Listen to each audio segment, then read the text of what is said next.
A question here from Alex. Watching the Open and all of the wind made me realize I do not have a knockdown shot. What's the best way to hit one? Nice work, Alex. All right, when we're hitting a knockdown shot, we're going to basically take the exact same setup position that we had there.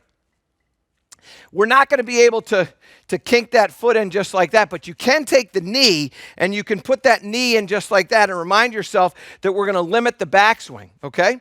As we go, now here's what we want. We want a limited backswing, but I don't want to limit my body turn. If I start just making an arm swing as I'm hitting a knockdown shot, that's going to open up the club face a little bit more, and that ball's going to get more spin. It's going to balloon up. We want to make sure that our body is working, but I don't want to let that weight get outside. I want to stay on that forward leg. So when that knee goes in there, that's going to help us get a little bit more weight on the forward leg there. All right, now, from here, and also grip down, from here, I'm going to make sure that I'm focusing on, we're going to have an abbreviated backswing as we spoke before. But what I want you to think about is we're rotating the body and feeling like the grip is always above the head of the club.